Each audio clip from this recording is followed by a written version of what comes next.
There is a battle, not outside you, not between you and the world, not between you and fate, but between you and your mind. A quiet conflict you never signed up for, and yet year after year you wake up inside it. The mind whispers, "You're not enough." Then it argues, "Try harder." Then it mocks, "Why can't you?" And you obey, like a loyal soldier in a war you do not remember enlisting for. You aren't weak, you aren't broken, you aren't lost. You are simply fighting an invisible opponent, one that wears your voice, one that steals your peace, one that convinces you that you are the problem when all along it is the storyteller, not the story. You have felt it. Lying awake at night, replaying the same worries, reliving the same guilt, awakening to the same anxiety. You've felt the tension of existing and thinking about existence at the same time. You've known the ache of trying to control thoughts that seem to control you. It's as if you are trapped in a house built by your mind, trying to escape by rearranging the furniture.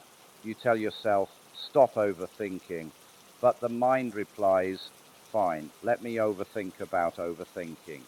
This is the secret battle. A war not of fists or weapons, but of attention, identity, and awareness. Not a war you win by pushing harder, but by seeing differently, because the mind is not the enemy. It is not evil. It is not flawed. It is simply misguided, confused, like a child frightened by its own shadow. And now you are going to learn how to make peace with it, not by force, not by suppression, but by understanding. The moment you become aware that the mind is not you, you have already begun to win. But first, let's walk into the depths of this shared human experience, something we have all felt, yet never named clearly.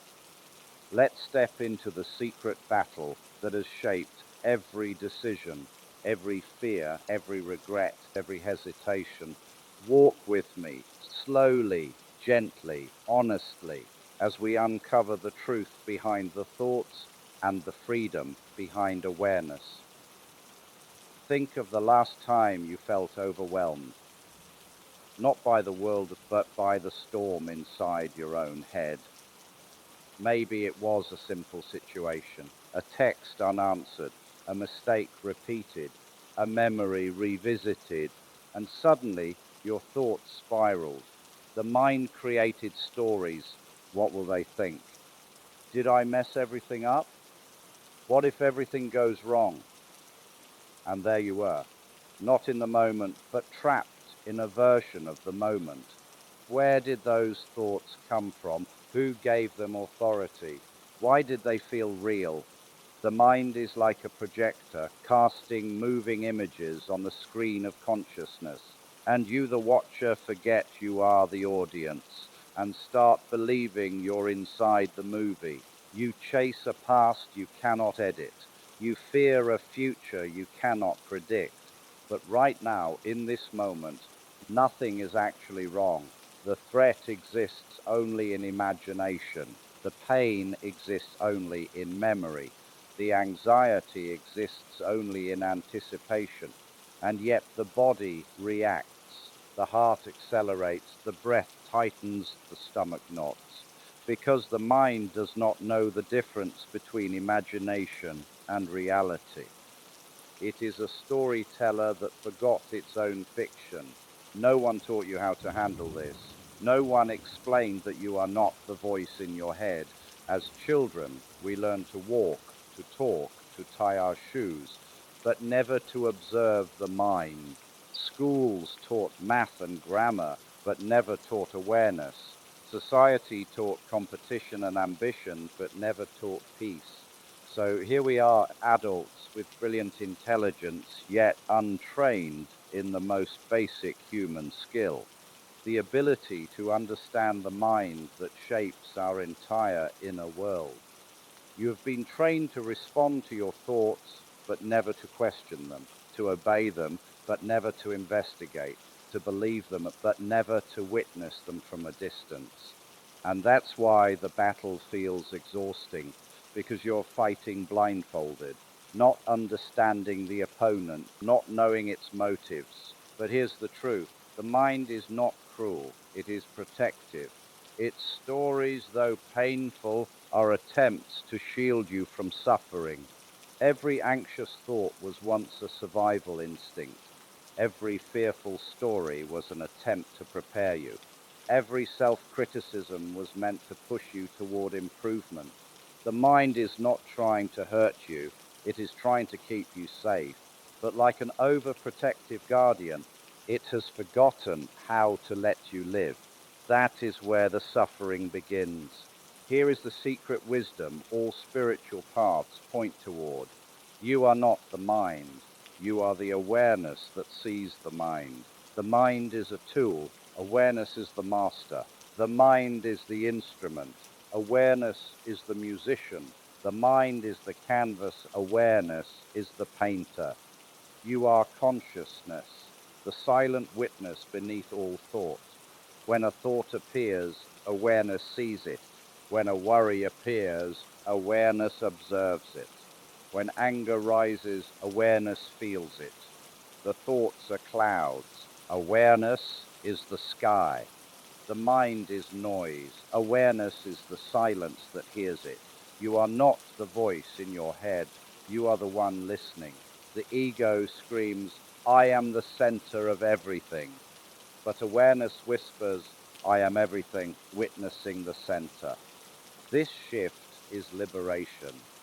Not victory through force, but victory through understanding. When thoughts come, you don't fight them, you watch them. When fear arises, you don't resist it, you observe it. Awareness is the soft turning of the head, the gentle glance that reveals this is just a thought, not a fact. Truthfully, the mind has never been the enemy. The enemy is identification. You suffer not because you think, but because you believe every thought is you. You are the stillness. You are the ocean. Thoughts are waves. Waves come and go, but the ocean remains. Once you understand this, the battle becomes unnecessary. You do not defeat the mind. You outgrow the illusion that it controls you. This is peace. So what can you do today? Not next month, not after 10 years of meditation, right now. Here is the shift. Pause and notice the mind without becoming it. Try this. When a thought arises, silently say, here is a thought.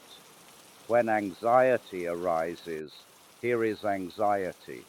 When judgment appears, here is judgment. This simple recognition places awareness above the mind, and suddenly the thought loses power. Not because you destroyed it, but because you stopped feeding it. Another practice. Ask the mind gentle questions. Is this thought true? Is this necessary? Is this helpful? Who would I be without this story?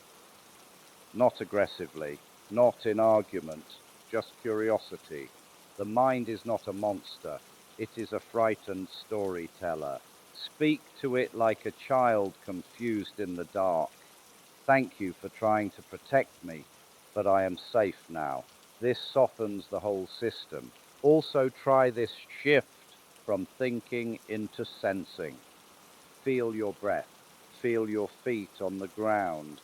Feel the air against your skin. Sensation pulls you out of the story and into reality. Finally, let go of the idea that you must control thoughts. Thoughts are not obedient pets. They come and go as they please, but they are harmless when you see them as clouds passing, not commands to follow. You do not silence the mind by force. You silence it by understanding. Peace comes not from changing thought, but from seeing through thought. Listen, you are not broken. You are not weak. You are not lost. You are simply waking up. You are starting to notice the space between you and thought. You are discovering the freedom of awareness.